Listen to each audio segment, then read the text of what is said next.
Okay, let's take some questions. New York Times.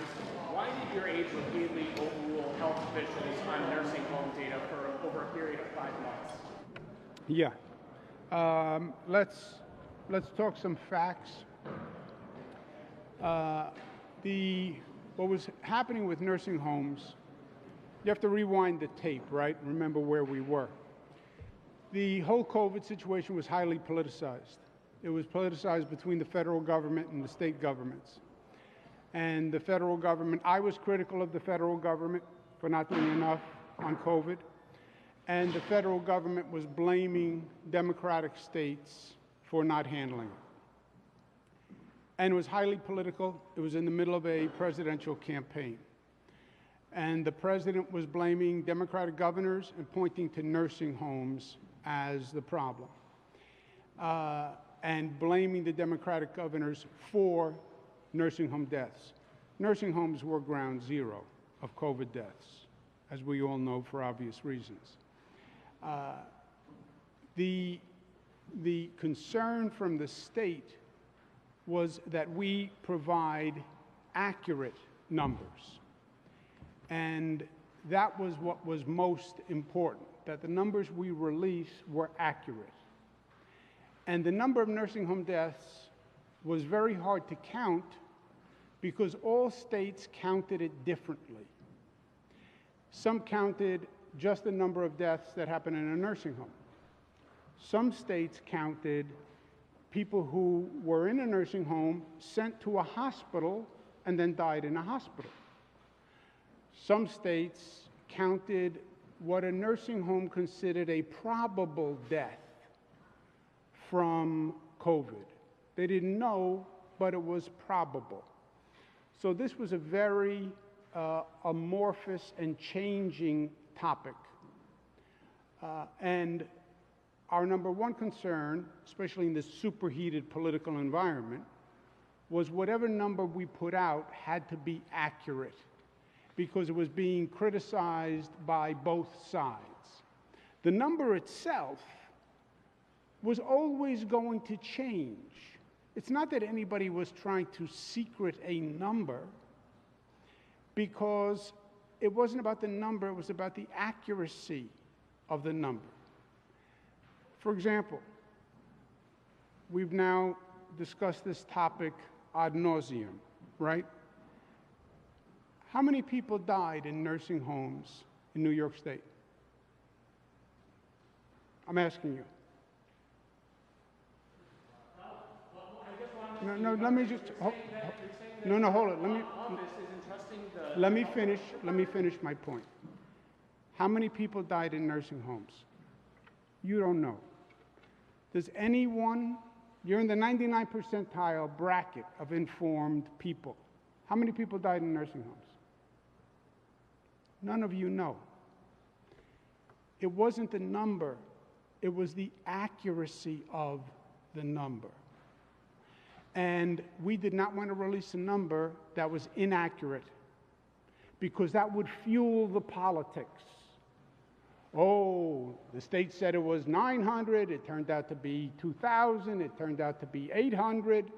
It had to be accurate. So we said to the Department of Health, make sure the number is accurate, audit the number. What then happens is President Trump not only uses political rhetoric, President Trump goes to the Department of Justice and starts an investigation against 4 states, all Democratic states, on the number of people who died in nursing homes. Once you bring in the Department of Justice, now it's no longer just a political fight. Now it's the Department of Justice that can indict someone. Well, it was a political investigation. Of course it was a political investigation. But the Department of Justice under Donald Trump was a political organization. Attorney General Barr was a political operative of the president. They started an investigation You know what the lawyers say when an investigation starts from the Department of Justice? Be careful. Be careful, because now whatever you say, they can use against you. So it started as, it was a political football. We then wanted to make sure the number was accurate, because many different states counted it many different ways, and you were in the middle of pandemonium, and we didn't want an inaccurate number, because then everybody would say, oh, it's inaccurate. And then the Department of Justice starts a political investigation. And that then, quote unquote, freezes the situation, because the lawyers say we have to be very, very careful. This was all politics and all a political football that then morphed into an investigation, which made all the lawyers very careful about what the information they put out was. What happened in nursing homes? People died in nursing homes. COVID came here before anybody knew it was here. Fact. It was here for months before anyone knew it was here. Fact. The federal government failed to diagnose the fact that it was here. Fact. The staff brought COVID into nursing homes unknowingly. Fact. There was spread, which was asymptomatic spread, which the federal government said didn't exist. And staff were infected from asymptomatic people, and they brought it into the nursing home. Fact. The federal government was wrong that there was no such thing as asymptomatic spread. The federal government said early on, you have to have a symptom to spread it. You had to sneeze on someone. You could get it off a surface, but it was a symptomatic person. They said there was no such thing as asymptomatic, meaning I have no symptoms, but I could spread the virus. They were wrong. Staff got infected. They brought it into the nursing homes. That's what happened in nursing homes, and that's what happened in New York. It then became a political football.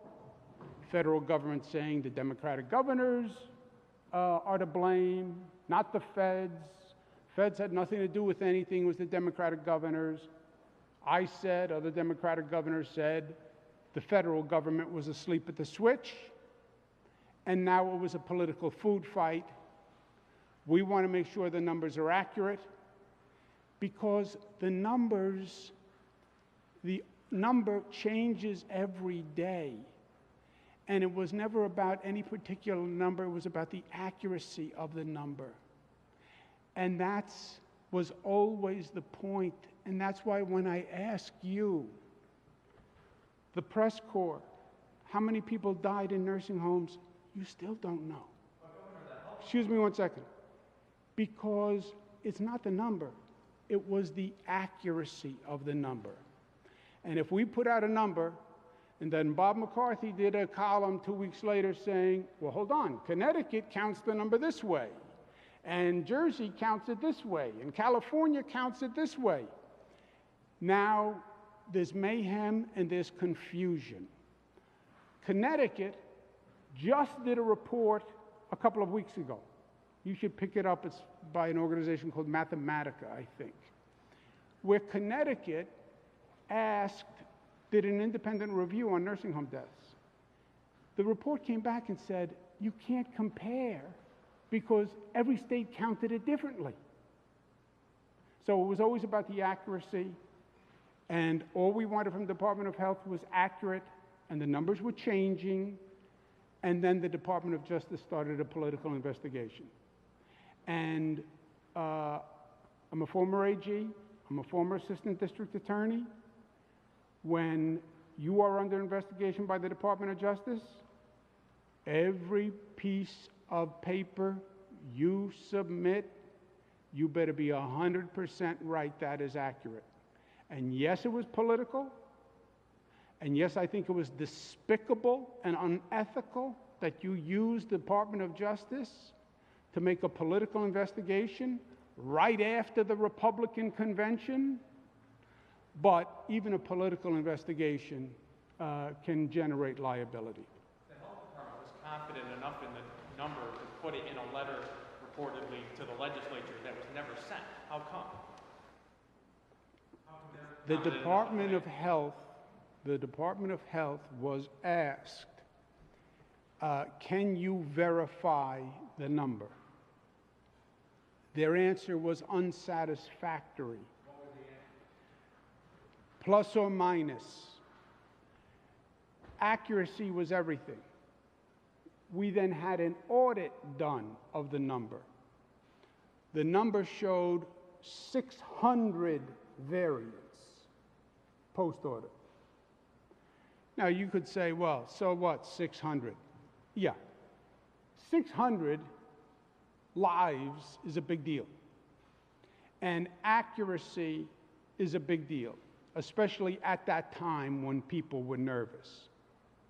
When the audit was finished, basically the DOJ investigation started. And look, all this retrospective, well, you didn't want to release the number because the number was high. The number was high compared to what? Compared to what? It was publicly published on the Department of Health website. Well, we always published the total number of deaths, which was accurate, which, by the way, is still the only number that means anything. Because whether you died in a nursing home or you died in a hospital, that is who do you attribute that death to? Do you attribute it to a nursing home or do you attribute it to a hospital? How about if you were in a nursing home and got sick and then were sent to a hospital and you died in the hospital? Who do you attribute that death to? Well, I think that should be a nursing home death. Okay, how about if you were in a hospital and sent to a nursing home and you died in the nursing home? Who do you attribute that death to? A nursing home or a hospital? Well, I don't know. How long were you in the nursing home before the person died? The total number is what we put out every day because that was inarguable. They then got into this political game. Well, let's count how many in a nursing home versus how many in a hospital. And now you have all sorts of questions and variables. I was in a nursing home for 1 week. Then the person was sent to a hospital, died in a hospital. But they died within 1 day of getting to the hospital. Well, we'll count that as a nursing home death. You go to a hospital, but you die 7 days later. Is that a hospital death or a nursing home death?